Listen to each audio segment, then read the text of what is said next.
सबसे पहले देखिए what is copper matte. Copper matte किन चीज़ों से मिलकर बनता है? ये दो चीज़ों से मिलकर बनता है। इसका जो राइट आंसर है वो है option number B, copper sulphide, और उसमें स्मॉल अमाउंट में पाया जाता है आयरन सल्फाइड। ठीक है, मेटलर्जी में हमने इसे डिटेल से पढ़ा था कि जब हम कॉपर पायराइट से कॉपर का एक्सट्रैक्शन करते हैं तो एंड में जो वो लिक्विड फॉर्म होता है वो दो चीज़ों से मिलकर बना होता है, copper sulphide and iron sulphide. ठीक है, अगर आपने वो वीडियो नहीं देखी तो आप वहाँ पे जाके देख सकते हैं। अब इसके बाद नेक्स्ट क्वेश्चन देखते हैं। इसमें पूछा गया oxidation state of chlorine in bleaching powder. Bleaching powder में क्लोरीन का ऑक्सीडेशन स्टेट क्या होता है? पहले तो ये समझिए जो ऑक्सीडेशन स्टेट होता है वो कैसे निकाला जाता है। ठीक है, तो जैसे सबसे पहले आपको इसमें ये पता होना चाहिए कि ब्लीचिंग पाउडर का फॉर्मूला क्या होता है। जो जैसे ये कॉमन चीज़ें हैं like plaster of Paris, gypsum, ये जो छोटे छोटे कंपाउंड हैं, ये इसका आपको फॉर्मूला आपको पता होना चाहिए। बेकिंग सोडा, कॉस्टिक सोडा, ये सारी चीज़ों के फॉर्मूला आपको पता होना चाहिए। तो ब्लीचिंग पाउडर का फॉर्मूला होता है CaOCl2, जिसे हम किस तरह से लिख सकते हैं? जैसे यहाँ पे 2 क्लोरीन है तो इसे हम CaO और उसके बाद Cl इस तरह से रिप्रेजेंट करते हैं। तो इसमें हम दोनों जो क्लोरीन है उनका ऑक्सीडेशन स्टेट निकालेंगे। ध्यान से देखिएगा इसे कैसे निकालते हैं। जैसे ये Ca है और बीच में क्या है? OCl है और एंड में क्या है? Cl है। ठीक है, इस तरह से ये 3 एंटिटी है। इसमें कॉपर जो कैल्शियम होता है उसका चार्ज होता है 2+, मतलब इसके पास 2 इलेक्ट्रॉन है। ये 2 इलेक्ट्रॉन जो है वो डोनेट कर सकता है स्टेबल होने के लिए। क्लोरीन होता है उसके पास माइनस होता है। प्लस का मतलब होता है कि वो डोनर है, मतलब वो 2 इलेक्ट्रॉन दे सकता है। माइनस का मतलब होता है कि वो इलेक्ट्रॉन एक्सेप्ट कर सकता है। यहाँ पे 1 माइनस है तो मतलब कि 1 इलेक्ट्रॉन जो है वो एक्सेप्ट कर सकता है। अगर 2 माइनस होता है मतलब 2 इलेक्ट्रॉन एक्सेप्ट कर सकता है। अब इसके बाद देखिए 2+ है। अब ये जो पूरा कंपाउंड है इसे न्यूट्रल होने के लिए बैलेंस होना चाहिए। अब यहाँ पे 2+ है मतलब एक और माइनस, मतलब कि ये जो है इसका चार्ज होगा -1। ठीक है, OCl का चार्ज होगा -1। तो जो ये ऑक्सीजन है, ऑक्सीजन का हमें पता है कि 2- होता है। ठीक है, 2- होता है, बट यहाँ चार्ज क्या है?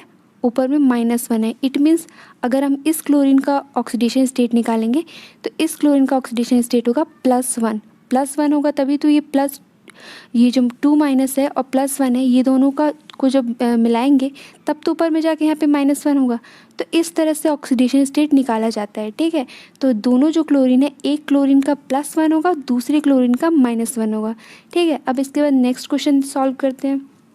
इसमें पूछा गया है व्हाट इज, इसमें से कौन सा है जो एमॉर्फस सॉलिड है? सबसे पहले ये समझिए कि एमॉर्फस सॉलिड क्या होता है। एमॉर्फस सॉलिड इसे इस तरह से डिफाइन किया जाता है कि इनका जो इंटरनल स्ट्रक्चर होता है, इनका जो ज्योमेट्रिक शेप होता है वो डेफिनेट नहीं होता, वो इर्रेगुलर होता है। जैसे फॉर एग्जांपल आप कोई भी चीज़ देखते हैं, ठीक है, जैसे फॉर एग्जांपल आप सोडियम क्लोराइड ले लीजिए तो उसमें क्या होता है कि प्रॉपर ऐसे कंपोजिशन होता है कि यहाँ पे अगर Na के एटम्स है तो उसके बाद क्या होगा कि उसमें बीच बीच में Cl के एटम्स होंगे, तो वो उसमें क्या होता है, एक डेफिनेट शेप होता है। अगर एक Na यहाँ है तो सेम डिस्टेंस पे दूसरा Na होगा। तो इस तरह से क्या होता है कि उसमें एक प्रॉपर कंपोजिशन होता है, उसे हम क्या कहते हैं? क्रिस्टलाइन स्ट्रक्चर कहते हैं। एक स्ट्रक्चर होता है एमॉर्फस और दूसरा होता है क्रिस्टलाइन। क्रिस्टलाइन में सब कुछ डेफिनेट शेप एंड साइज होता है और इसमें एमॉर्फस में क्या होता है? इर्रेगुलर होता है। तो इसमें जो राइट आंसर है वो है ग्लास। ठीक है, यहाँ पे आप एग्जांपल में भी देख सकते हैं, ग्लास, प्लास्टिक, जेल, ये सारे जो होते हैं वो इर्रेगुलर और इनडेफिनिट शेप और इनका ज्योमेट्रिक शेप और साइज़ इस तरीके का होता है। ठीक है, उनका इंटरनल स्ट्रक्चर, तो इसका राइट आंसर होगा ग्लास। अब इसके बाद नेक्स्ट क्वेश्चन देखते हैं।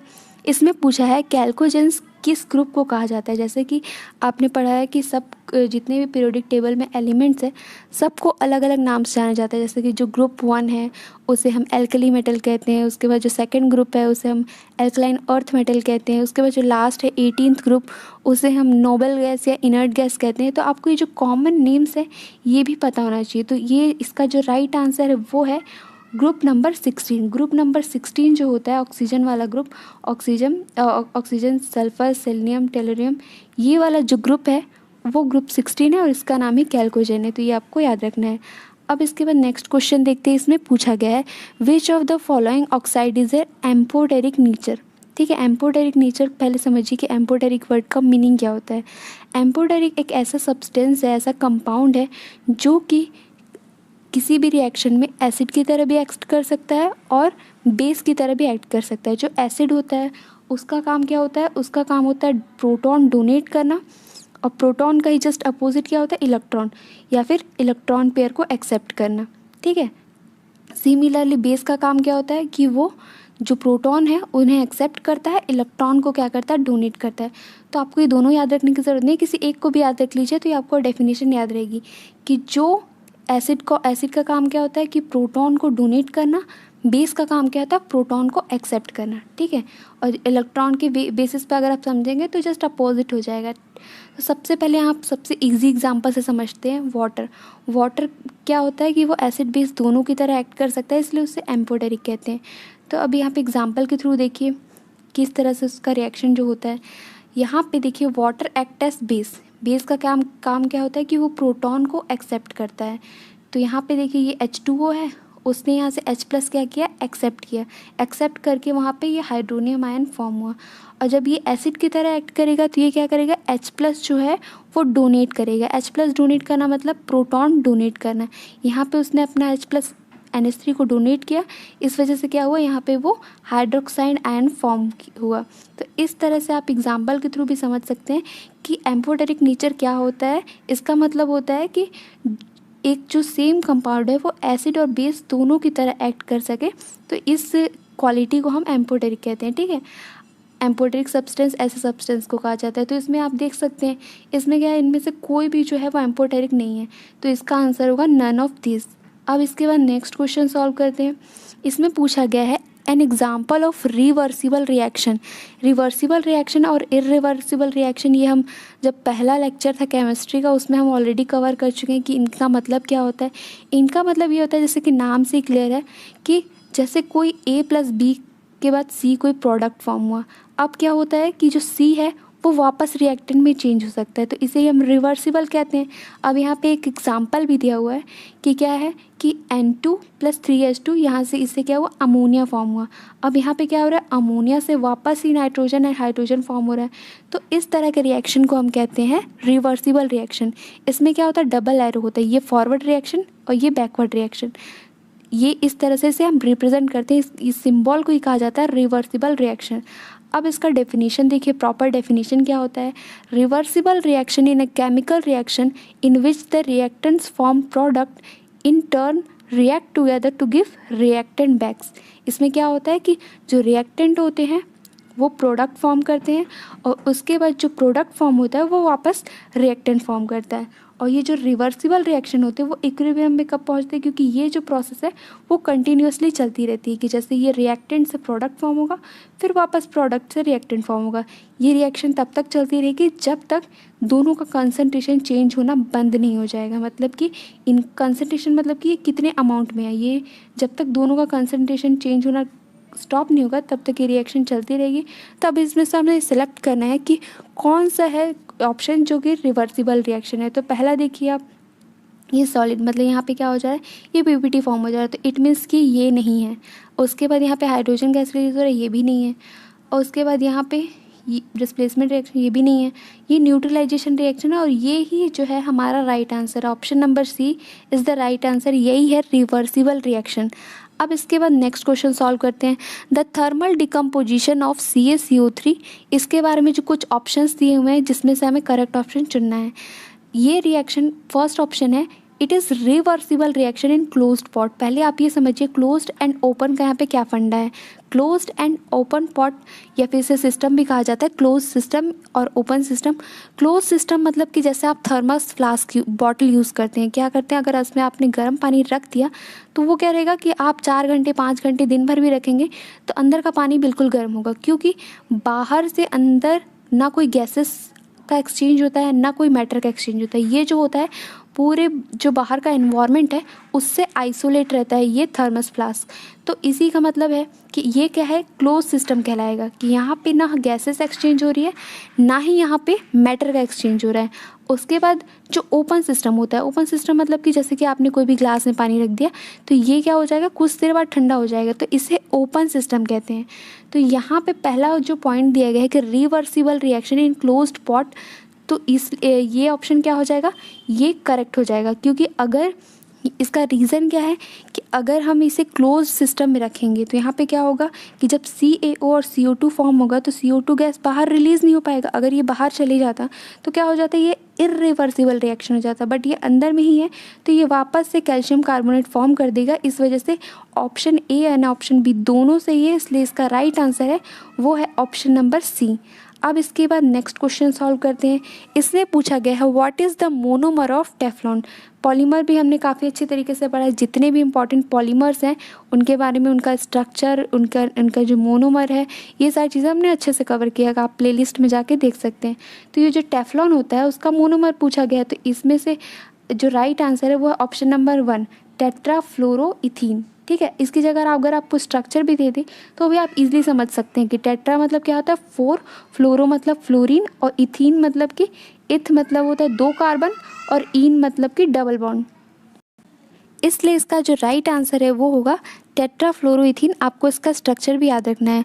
टेफ्लॉन के बारे में आप एक और इम्पॉर्टेंट चीज़ याद रख सकते हैं, इस तरह का भी क्वेश्चन पूछा जा सकता है कि इनमें से कौन सा पॉलीमर है जो कि किचन में यूज़ किया जाता है फॉर नॉन स्टिक कुकवेयर। तो उसका जो राइट आंसर होगा वो होगा टेफ्लॉन। टेफ्लॉन का ये काफ़ी इंपॉर्टेंट यूज़ है कि इसका नॉन स्टिक कुकवेयर में यूज़ होता है। अब इसके बाद नेक्स्ट क्वेश्चन सॉल्व करेंगे। इसमें पूछा गया है potassium in periodic table, position कहाँ है इसका पोटेशियम का। तो पोटेशियम को हम K से रिप्रेजेंट करते हैं, तो आप देखेंगे फर्स्ट ग्रुप का ये एलिमेंट है, इसका ये आप देख सकते हैं ये है पोटेशियम। अब इसमें जो ग्रुप्स होते हैं वो वर्टिकल्स जो कॉलम है उनको हम ग्रुप्स कहते हैं, और जो हॉरिजॉन्टल कॉलम है उसे पीरियड कहते हैं। ठीक है, तो ये जो पीरियड है तो इसमें क्या है, ये 4th पीरियड और फर्स्ट ग्रुप। तो इसका जो राइट आंसर है वो है ऑप्शन नंबर 1, ये इसका करेक्ट आंसर है। अब इसके बाद नेक्स्ट क्वेश्चन सॉल्व करते हैं। इसमें पूछा गया है the solution of alkali metal in liquid NH3 is blue colour due to. अब इसमें पूछा गया है कि जैसे कि हम एल्कली मेटल को लिक्विड अमोनिया में ऐड करते हैं तो क्या होता है, एक ब्लू सॉल्यूशन फॉर्म होता है। इसके पीछे रीज़न क्या है, क्या प्रोडक्ट फॉर्म होता है, या फिर इसके पीछे क्या रीज़न है कि जिसकी वजह से ये ब्लू है वो फॉर्म होता है। यहाँ पे नीचे रिएक्शन भी लिखा हुआ है, आप देखिए ये मेटल है, ये लिक्विड अमोनिया है। इसमें क्या हुआ कि मेटल जो आयन है वो इस तरह से फॉर्म हुए। अब इसमें का जो रीज़न है वो आपको अच्छी तरह से समझना है। ब्लू कलर का सॉल्यूशन फॉर्म होने के पीछे जो रीज़न है वो ये है कि एल्कली मेटल के पास क्या होता है, एक एक्स्ट्रा इलेक्ट्रॉन होता है जिसे वो लूज़ करके स्टेबल हो जाता है। जैसे फॉर एग्जांपल आप सिंपल एग्जांपल ले लीजिए, Na, पोटेशियम, ये सब जितने हैं इनके पास एक वैलेंस इलेक्ट्रॉन है जिसे कि वो लूज़ करके वो एक स्टेबल कॉन्फ़िगरेशन हासिल कर लेते हैं। तो वो क्या करता है कि अपना जो एक वैलेंस इलेक्ट्रॉन है वो अमोनिया सॉल्यूशन को दे देता है, तो इस वजह से वो ब्लू कलर जो है वो फॉर्म होता है। ये क्या करते हैं कि एक जैसे ये लोअर एनर्जी स्टेट है और ये हायर एनर्जी स्टेट है, आपने 11th-12th में पढ़ा होगा। तो इससे क्या होता है कि वो एक इलेक्ट्रॉन लूज़ करके लोअर एनर्जी लेवल से हायर एनर्जी लेवल में ट्रांसफ़र हो जाता है, और इसी दौरान वो विजिबल लाइट से कलर जो है वो एब्जॉर्ब करता है, और इस वजह से ये ब्लू सॉल्यूशन फॉर्म होता है। तो इसमें हम ऑप्शन में देखते हैं कि राइट ऑप्शन कौन सा होगा, कि क्या फॉर्म हुआ जिसकी वजह से ये ब्लू कलर आया। तो इसमें मेटल आयन तो नहीं है, अमोनिया ये भी नहीं है, इलेक्ट्रॉन भी नहीं है। इसका आंसर होगा option number D, ammoniated metal ion. यहाँ पे आप रिएक्शन में देख सकते हैं क्या है, अमोनेटेड मेटल आयन। तो ये फॉर्म हुआ, इसकी वजह से ये जो ब्लू कलर सॉल्यूशन है वो फॉर्म हुआ है। इसके बाद नेक्स्ट क्वेश्चन है sodium and potassium salt of long chain monocarboxylic acid are called. Sodium और potassium chain of long monocarboxylic acid किसे कहते हैं। इसका राइट आंसर होगा soap. Soap is the right answer. ये सिंपल सा डेफिनेशन है जो कि अगर आप सोप एंड डिटर्जेंट पढ़ेंगे तो ये जस्ट इसका डेफिनेशन ही है, इसलिए इसमें कोई एक्सप्लेनेशन नहीं है। अब इसके बाद नेक्स्ट क्वेश्चन देखते हैं, which of the following is a Lewis base. अब लेविस बेस क्या होता है, पहले तो ये आप ये समझिए, any species that has filled orbital containing an electron pair which is not involved in bonding but may form a dative bond with Lewis acid to form Lewis adduct। ठीक, सबसे सिंपल एग्जांपल लेते हैं NH3 का, ammonia का। ठीक है, जैसे कि अगर आपने बेसिक केमिस्ट्री अगर आपको बेसिक पता होगा तो जैसे इसका एटॉमिक नंबर होता है 7, तो इसका इलेक्ट्रॉनिक कन्फिग्रेशन कितना होगा नाइट्रोजन का 2 and 5। इसके पास जो 5 है वो वैलेंस इलेक्ट्रॉन है, तो इसका जो स्ट्रक्चर बनेगा NH3 का वो किस तरह से बनेगा, नाइट्रोजन और इसके साथ 3 हाइड्रोजन इस तरीके से अटैच हैं, और इसके पास एक लोन पेयर होगा यहाँ पे जो किसी से बॉन्डेड नहीं है। तब ये क्या करेगा कि ये इस इलेक्ट्रॉन पेयर को किसी भी एसिड को डोनेट कर सकता है। ठीक है, तो इसलिए इस वजह से इसे क्या कहा जाता है, लेविस बेस। लेविस बेस की ये प्रॉपर्टी होती है कि उसके पास एक्स्ट्रा इलेक्ट्रॉन है जो कि वो किसी को भी डोनेट कर सकता है।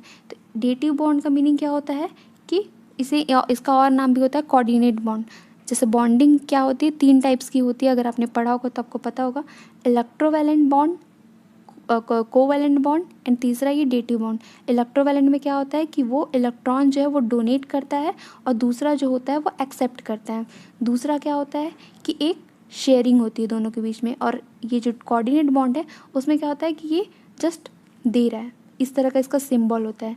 तो ये डेटिव बॉन्ड का मतलब कोऑर्डिनेट बॉन्ड होता है। तो आई होप आपको लेविस बेस क्या होता है समझ आ गया होगा NH3 के एग्जांपल से। तो अब इसमें हम देखेंगे कि इसमें जो राइट आंसर है वो क्या होगा। तो इसका जो राइट आंसर है वो है, ये है कार्बन मोनोऑक्साइड CO। अब इसके बाद नेक्स्ट क्वेश्चन देखते हैं। नेक्स्ट क्वेश्चन है 0.1 NaOH का pH क्या होगा। इसका जो राइट आंसर है वो है ऑप्शन नंबर D। अब इसे हम एक एग्जाम्पल के थ्रू समझेंगे कि ये कैसे निकाला जाता है।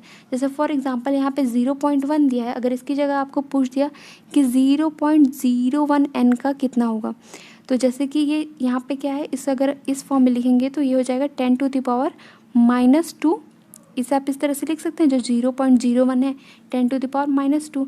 इससे पता चलता है कि ये NaOH का जो POH है, जो POH होता है और pH होता है, दोनों मिल के क्या कितने के बराबर होते हैं, ये 14 के बराबर होते हैं। ठीक है, तो अब यहाँ पे 2 है, अगर POH यहाँ पे 2 है तो OH कितना हो जाएगा, OH हो जाएगा 12। तो सिमिलरली इसमें भी क्या हुआ कि 0.1 को हम क्या लिख सकते हैं, 10⁻⁻1 लिख सकते हैं, -1 लिख सकते हैं। यानी इसमें जो OH है, POH है, वो 1 है। तो ये जो pH हो जाएगा वो कितना हो जाएगा, 13 हो जाएगा। इसलिए 13 है राइट आंसर। आई होप आप लोग को समझ आ गया होगा। अब इसके बाद नेक्स्ट क्वेश्चन देखते हैं, which of the following statement is correct. इसमें से कौन सा स्टेटमेंट है जो कि करेक्ट है। तो सबसे पहले ये समझिए कि एलिमेंट का जो एसिडिक कैरेक्टर होता है वो क्या होता है। Molecule is donated by ability to lose proton that is H+। क्या होता है कि वो कितने ईजिली जो है वो अपना H+ डोनेट कर दे रहा है, उसे हम एसिडिक कैरेक्टर कहते हैं। इस टॉपिक का नाम है एसिडिक कैरेक्टर इन हैलाइड्स। ठीक है, तो आप इसे पढ़ सकते हैं, आप पढ़ेंगे ही जब आप पूरी तैयारी करेंगे। तो आप एक एक टॉपिक कवर करना है, तो इस क्वेश्चन को हम सॉल्व करते हैं। तो इसमें जो सीक्वेंस है वो किस तरीके का होता है, इस तरीके का होता है HI HBr Cl HF। मतलब कि जैसे जैसे एटम का साइज़ बढ़ता जाएगा, जैसे फ्लोरीन जो होता है उसका साइज़ छोटा होता है, और जो उसके बाद क्लोरीन है, ब्रोमीन है, ये सब के जो साइज़ होते हैं वो क्या होते हैं, बड़े होते हैं। तो इससे क्या हो जाएगा कि जैसे अगर साइज़ छोटा है तो उनके बीच क्या होगा, अट्रैक्शन ज़्यादा होगा, बॉन्ड जो है वो जल्दी ब्रेक नहीं होगा। और अगर जो एटम्स है वो बड़े होंगे तो इससे क्या होगा, उनके बीच जो अट्रैक्शन है वो थोड़ा कम होगा और वो बॉन्ड जो है वो जल्दी डिसोसिएट हो जाएगा, जल्दी ब्रेक हो जाएगा। तो इस वजह से क्या होगा कि जो जल्दी ब्रेक होगा वो क्या होगा कि वो ज़्यादा एसिडिक है। ठीक है, तो यहाँ पे आप समझिए कि क्या होगा, CH4 is more acidic then NH3। तो ये गलत है, क्योंकि इनके बीच क्या है, कोवैलेंट बॉन्ड है और ये काफ़ी स्ट्रॉन्ग बॉन्ड है। तो ये जो है वो H+ डोनेट नहीं कर सकते। उसके बाद बोला गया HF is more acidic then HI। ये भी नहीं हो सकता, क्योंकि फ्लोरीन जो है वो मोस्ट इलेक्ट्रोनेगेटिव एलिमेंट है, वो H+ डोनेट कर ही नहीं सकता, क्योंकि उनके बीच क्या है, स्ट्रॉन्ग एफिनिटी है, स्ट्रॉन्ग अट्रैक्शन है। तो ये भी नहीं हो सकता। उसके बाद बोला गया HCl is more acidic then HBr। Br का साइज़ ज़्यादा होता है, मतलब ये जल्दी H+ डोनेट कर सकता है, इस वजह से C भी नहीं हो सकता। HF is more acidic then HCl। HF तो क्या है, इसे हम ऑलरेडी डिस्कस कर चुके हैं कि फ्लोरीन जो मोस्ट इलेक्ट्रोनेगेटिव एलिमेंट है, तो ये भी नहीं हो सकता। तो इसलिए इसका राइट आंसर होगा ऑप्शन नंबर E। ठीक है, वीडियो का थोड़ा लंबा हो रहा है, बट क्या हो रहा है कि इसमें मैं आपको एक्सप्लेनेशन भी दे रही हूँ, इस वजह से ये थोड़ा लंबा होगा, धीरे धीरे होगा, बट आपको एक एक टॉपिक अच्छी तरीके से समझना है। ये क्वेश्चन अब देखिए 15 नंबर, pH of pure water is changed on addition of CH3COO pH अगर प्योर वाटर में जो प्योर H2 है उसमें अगर हम ये सॉल्ट यूज़ कर जब ऐड करेंगे तब pH कितना होगा। ये क्वेश्चन टेलीग्राम ग्रुप में भी काफ़ी लोग पूछ रहे थे। तो इसका आंसर देखिए, इसमें क्या होगा, जो pH है वो 7 से ज़्यादा होगा। जैसे जो pH स्केल होता है उसमें क्या होता है, 7 जो होता है वो न्यूट्रल होता है, अगर 7 से ज़्यादा है तो वो बेसिक होता है, और 7 से कम होता है तो वो एसिडिक होता है। तो इसमें देखिए कि क्या होता है कि अगर इस तरह के जो सॉल्ट्स होते हैं, इनमें क्या होता है कि strong base and weak acid, ये जो सॉल्ट होते हैं वो स्ट्रॉन्ग बेस और वीक एसिड से बने होते हैं। जैसे इसमें क्या है CH3COOH है और ये NaOH का पार्ट है, तो इस वजह से क्या होगा, ये स्ट्रॉन्ग एसिड है और ये वीक बेस है। तो ऐसे केस में क्या होता है कि जब ये एक्वस सॉल्यूशन में जाते हैं तो एनायन जो होता है वो हाइड्रोलाइज होके वो OH फॉर्म करता है। जितने भी वहाँ ये एनायन है, मतलब CH3CO, एनायन का मतलब होता है नेगेटिवली चार्ज, कैटायन का मतलब होता है पॉजिटिवली चार्ज। तो यहाँ पे क्या होता है कि H+ का जो कंसनट्रेशन है वो डिक्रीज़ होता है। H+ भी होता है जो कि एसिडिक कैरेक्टर, किसी भी लिक्विड में अगर H+ ज़्यादा है तो वो एसिडिक है, और अगर OH ज़्यादा है तो वो क्या है, बेसिक कैरेक्टर है। तो यहाँ पे जैसे ये H+ है, H+ का जो कंसनट्रेशन है वो डिक्रीज़ होता है, डिक्रीज़ होने की वजह से ही जो pH है वो 7 से ज़्यादा होता है, क्योंकि H+ का डिक्रीज़ होना मतलब कि एसिडिक कैरेक्टर का डिक्रीज़ होना। अब इसके बाद नेक्स्ट देखते हैं, आइसोटोप ऑफ हाइड्रोजन डिफर्स इन, जिनको पता है अच्छी बात है, जिनको नहीं पता है वो ध्यान से समझिए। जो एटम का बेसिक स्ट्रक्चर होता है वो क्या होता है, यहाँ पे प्रोटॉन एंड न्यूट्रॉन पाए जाते हैं और ये मिलकर ये न्यूक्लियस फॉर्म होता है। जिस तरह से सूर्य के चारों ओर जो प्लैनेट जो है वो रिवॉल्व करते हैं, उसी तरह इसमें भी इस तरह का शेल बना होता है और इसमें जो इलेक्ट्रॉन है वो फास्ट स्पीड से रिवॉल्व करता है। तो ये होता है एटम का स्ट्रक्चर। तो ये जो न्यूक्लियस है, प्रोटॉन प्लस न्यूट्रॉन, इनका ये दोनों मिलकर क्या बनाते हैं, ये मास नंबर कहलाता है। Number of proton plus number of neutron क्या होता है, मास नंबर होता है, और नंबर ऑफ इलेक्ट्रॉन जो होते हैं ये होता है एटॉमिक नंबर, क्योंकि इलेक्ट्रॉन एंड प्रोटॉन जो होते हैं वो सेम नंबर में होते हैं, तभी तो एटम जो है वो न्यूट्रल रहेगा। ठीक है, इस वजह से ये तभी तो ये न्यूट्रल होगा। तो इस तरह से होता है एटॉमिक नंबर और मास नंबर। तो आइसोटोप किसे कहा जाता है कि जैसे दो हाइड्रोजन के दो ये एलिमेंट हैं, इनका एटॉमिक नंबर तो सेम होगा पर मास नंबर जो होगा वो डिफरेंट होगा। तो ऐसे ही जो एलिमेंट हैं उन्हें हम आइसोटोप कहते हैं। ठीक है, और सिमिलरली आइसोबार होता है, उसमें क्या होता है, same mass number different atomic number. तो इस तरह से आपको समझ आ गया होगा कि इनका अगर आइसोटोप है मतलब मास नंबर डिफरेंट है, मास नंबर डिफरेंट है मतलब कि इसमें न्यूट्रॉन की जो संख्या है वो अलग होगी, क्योंकि ये आइसोटोप है। तो इनका इसका राइट आंसर होगा ऑप्शन नंबर ए। अब इसके बाद नेक्स्ट क्वेश्चन है, Portland cement does not contain, Portland cement does not contain, इसका जो राइट आंसर है वो आई थिंक मेरे हिसाब से तो ऑप्शन नंबर डी होना चाहिए, पर कहीं कहीं पे ऑप्शन नंबर बी भी लिया गया है। तो अगर आप लोग में से किसी को ये पता हो इसका फाइनल आंसर, तो आप लोग कमेंट सेक्शन में बता सकते हैं। अदरवाइज़ मेरे अकॉर्डिंग इसका आंसर ऑप्शन नंबर डी होना चाहिए। अब इसके बाद नेक्स्ट क्वेश्चन देखते हैं, copper pyrite is concentrated by the method. यहाँ पे जितने भी मेटलर्जी के क्वेश्चंस हैं उनका सबका थ्योरी मैंने लेक्चर में कवर करा है, तो अगर आपने नहीं देखा तो आप प्लेलिस्ट में जाके देख सकते हैं। Copper pyrite is concentrated by the method, कौन सा मेथड यूज़ करते हैं, फ्रोथ फ्लोटेशन प्रोसेस की। काफ़ी इजी क्वेश्चन है। अब इसके बाद नेक्स्ट क्वेश्चन देखते हैं, which of the following is not a linear polymer, ये भी हम ऑलरेडी कवर कर चुके हैं लेक्चर्स में। इसमें बोला गया है कि कौन सा है वो लीनियर, लीनियर का मतलब क्या होता है आप ये समझिए, is a long continuous chain of carbon carbon bond with remaining 2 valence bond attach to hydrogen और अदर रिलेटिवली स्मॉल हाइड्रोकार्बन। इसमें बोला गया है कि कौन सा लीनियर, लीनियर मतलब कि वो स्ट्रेट चेन से कार्बन कार्बन ऐसे इस तरह से जुड़े हुए हैं। तो इसका जो राइट आंसर होगा वो होगा option number E, none of this, क्योंकि इन सब का स्ट्रक्चर भी हम एक बार देख लेते हैं कि किस तरीके का स्ट्रक्चर होता है। इसमें आपको देख सकते हैं फिगर में क्या है, सब एक लीनियर चेन में जुड़े हुए हैं, कार्बन कार्बन इनके बीच बॉन्ड है। तो ये क्या हो रहा है कि ये सब एक लीनियर चेन से जुड़े हुए हैं और इनके पास जो दूसरे एलिमेंट है वो इस तरह से ऐसे अटैच हैं। तो लीनियर का मतलब ही यही होता है कि क्या वो एक स्ट्रेट चेन में से जुड़े हों। तो इसका जो राइट आंसर होगा वो होगा नन ऑफ दिस। अब इसके बाद नेक्स्ट क्वेश्चन सॉल्व करते हैं, मालाचाइट इज़ द ओर, आपको जितने भी इंपॉर्टेंट ओर है स्पेशली कॉपर के, आयरन के, एल्युमिनियम के, ये तीन जो होते हैं वो काफ़ी इंपॉर्टेंट होते हैं। तो इनके जो ओर्स हैं वो आपको याद रखना है। तो ये जो इसका आंसर क्या होगा, इसका आंसर होगा कॉपर। तो कॉपर तो यहाँ पे ऑप्शन में ही नहीं है, तो इस वजह से क्या होगा, नन ऑफ दिस, ये जो है ये कॉपर का ओर है, तो ये आपको याद रखना है। अब इसके बाद नेक्स्ट क्वेश्चन देखते हैं, which of the following is a paramagnetic. इसके पीछे थोड़ा सा कॉन्सेप्ट जो है वो थोड़ा डिफिकल्ट है। तो अगर आपने को याद होगा 11th क्लास में आपने केमिकल बॉन्डिंग चैप्टर पढ़ी है, तो उसमें ये पैरामैग्नेटिक किस तरीके से निकालते हैं ये है। इसका जो राइट आंसर होगा वो होगा ऑप्शन नंबर सी, NO2। ठीक है, NO2 जो होता है वहाँ उसमें अनपेयर्ड इलेक्ट्रॉन होते हैं। पैरामैग्नेटिक का मतलब ही होता है अनपेयर्ड इलेक्ट्रॉन, डायमैग्नेटिक मतलब कि पेयर्ड इलेक्ट्रॉन। तो इस वजह से इसका जो राइट आंसर है वो है ऑप्शन नंबर सी, ठीक है। तो जिसको इसके पीछे का कॉन्सेप्ट समझना है वो यहाँ पे देख सकते हैं, और जिसको अगर ये स्किप करना है तो वो आगे फॉरवर्ड भी कर सकते हैं। तो आइए इसे हम बहुत अच्छी तरीके से समझते हैं कि ये जो ये पैरामैग्नेटिक होता है वो किस तरह से फाइंड आउट किया जाता है। तो सबसे पहले देखिए ये मॉलिक्यूलर ऑर्बिटल थ्योरी, ये हम यहाँ पे एग्जांपल लेंगे। जैसे यहाँ पे हमने NO का सॉल्व किया और यहाँ पे क्या है, ये ऑक्सीजन का है। तो कोई किसी भी एक को लेके सॉल्व किया जा सकता है। मैं यहाँ पे इजी NO को लेती हूँ क्योंकि इसका आंसर NO2 है।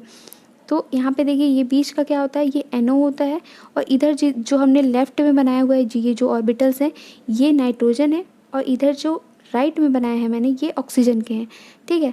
अभी आपको पता होगा कि नाइट्रोजन का जो एटॉमिक नंबर वो 7 होता है, इसके पास 5 वैलेंस इलेक्ट्रॉन है, तो इस 5 वैलेंस इलेक्ट्रॉन को ही हम यूज़ करेंगे, और इसके पास जो वैलेंस इलेक्ट्रॉन होते हैं वो 6 इलेक्ट्रॉन होते हैं, तो इसे ही हम यूज़ करने वाले हैं। तो ये देखिए जैसा कि आपने 11th में पढ़ा होगा, जो इसका इस टाइप का कॉन्फ़िगरेशन होता है कि 1s2 2s2 1s2 2s2, ठीक है, 2p, जितने इलेक्ट्रॉन्स बचे होते हैं उसे हम उसमें फिल करते हैं।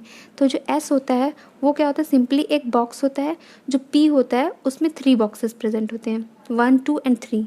एक एक बॉक्स में हम क्या कर सकते हैं, इलेक्ट्रॉन इस तरीके से फिल करते हैं, और दोनों का अपोजिट स्पिन होता है।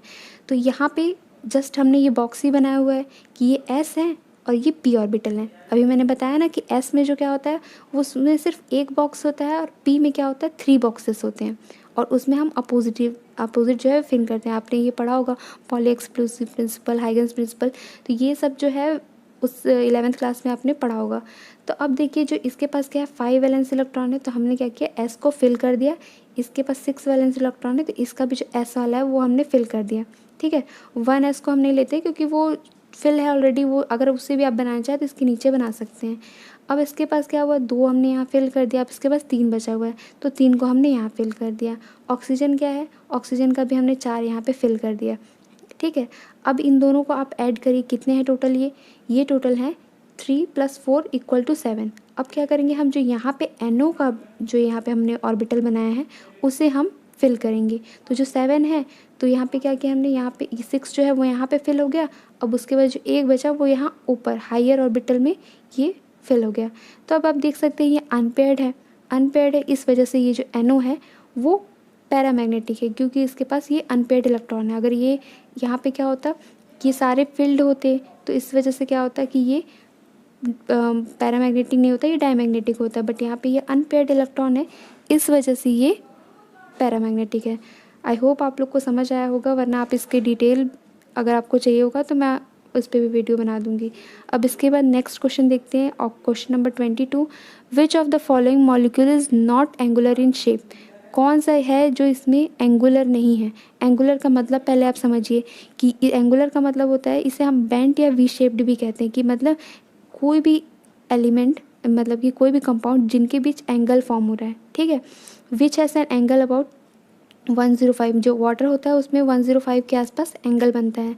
तो ऐसे जो कंपाउंड होंगे उन्हें हम एंगुलर कहते हैं। तो इनमें से अगर आप सबका शेप बनाएंगे तो इसमें आपको पता चलेगा कि सभी जो है वो एंगुलर है। तो इस वजह से इसका आंसर हो जाएगा option number E, none of these. इसके बाद क्वेश्चन नंबर 23 है, इसमें पूछा गया है कार्बोक्सिलेट आयन का स्ट्रक्चर बताना है आपको। तो पहले ऐसे आप ऑप्शन से ही देखिए, आपको अपना थोड़ा लॉजिक लगाना है कि इसमें क्या हो सकता है ऑप्शन। ऑक्सीजन जो होता है वो उसके पास क्या होता है 2- उसका चार्ज होता है। 2- मतलब कि वो 2 इलेक्ट्रॉन एक्सेप्ट करना चाहता है, वो इलेक्ट्रोनेगेटिव है, वो इलेक्ट्रॉन्स को अट्रैक्ट करता है। और जो इलेक्ट्रॉन एक्सेप्ट करता है उसके पास क्या होता है कि निगेटिवली चार्ज। तो यहाँ पे आप देख सकते हैं इसमें क्या है पॉजिटिव नेगेटिव, मतलब ये भी नहीं हो सकता। उसके बाद ये इसमें भी देख सकते हैं पॉजिटिव पॉजिटिव, ये भी नहीं हो सकता। यहाँ पे भी नेगेटिव पॉजिटिव, तो ये भी नहीं हो सकता। इस वजह से क्या होगा, option number B is the right answer, क्योंकि जो इलेक्ट्रोनेगेटिव एलिमेंट होते हैं वो इलेक्ट्रॉन जो है वो अट्रैक्ट करते हैं, और जो इलेक्ट्रॉन अट्रैक्ट करता है, एक्सेप्ट करता है, उसके पास क्या होता है पार्शियली नेगेटिव चार्ज डेवलप्ड होता है। इसलिए इसका ऑप्शन नंबर बी है वो राइट आंसर होगा। अब इसके बाद नेक्स्ट क्वेश्चन सॉल्व करेंगे। अब copolymer is formed when. Copolymer क्या होता है, ये पॉलीमर चैप्टर का है जो कि क्लास 12th के सिलेबस में है। कोपॉलीमर ये होता है कि जब कोई भी 2 और more different monomers react with each other, तो उसे हम कोपॉलीमर कहते हैं। होमोपॉलीमर जो होता है वो सेम टाइप के मोनोमर से बनता है, और जो कोपॉलीमर होता है वो वो डिफरेंट टाइप के मोनोमर से मिलकर बनता है। तो इस तरह से आपको इसका डेफिनेशन याद रखना है कि what is copolymer and what is homopolymer. इसके बाद नेक्स्ट क्वेश्चन है oil and fats are. Oil and fats क्या होते हैं? ये होते हैं ट्राइग्लिसराइड्स, मतलब कि ट्राई एस्टर ऑफ ग्लिसरॉल। तो इसका राइट आंसर होगा ऑप्शन नंबर बी। ये क्या है, जस्ट जनरल इन्फॉर्मेशन है, तो ये आपको याद रखना है। अब इसके बाद नेक्स्ट क्वेश्चन देखते हैं।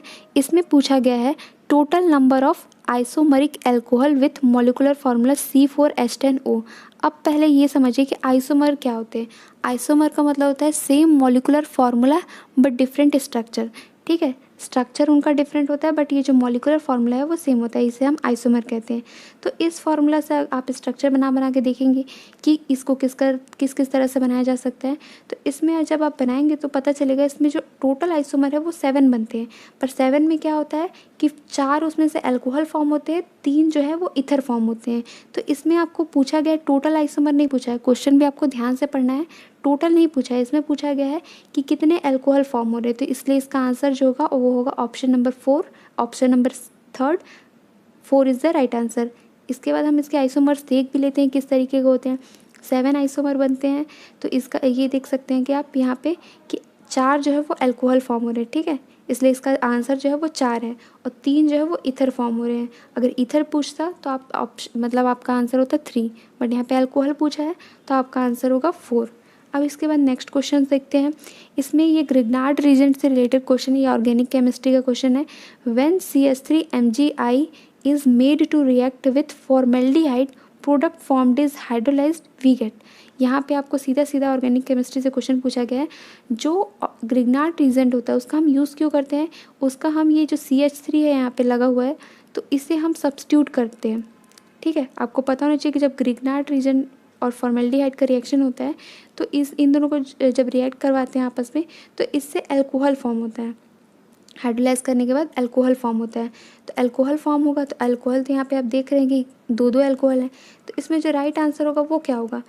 इसमें आपको ये पता होना चाहिए कि ये जो CH3 है वो सब्स्टिट्यूट होता है। तो इससे आपको ईजिली समझ आएगा कि जैसे अब ये है आपका फॉर्मेल्डिहाइड, फॉर्मेल्डिहाइड का फॉर्मूला होता है HCHO। तो यहाँ पे एक कार्बन तो ऑलरेडी है, अब ये CH3 सब्स्टिट्यूट होगा तो मतलब इसमें 2 कार्बन हो जाएंगे। तो इसमें आप देखिए ऑप्शंस में आपको कहाँ 2 कार्बन दिख रहे हैं, ऑप्शन नंबर ए, इसलिए ये होगा राइट आंसर। अब इसके बाद नेक्स्ट क्वेश्चन सॉल्व करते हैं। Acetic acid exist as a dimer in benzene.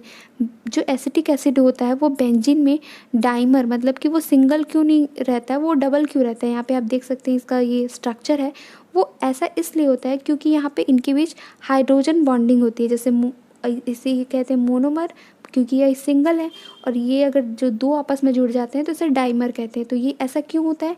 It is due to hydrogen bonding. तो आपको यहाँ पे ऑप्शन में देखना है, ऑप्शन नंबर डी जो है वो हाइड्रोजन बॉन्डिंग है।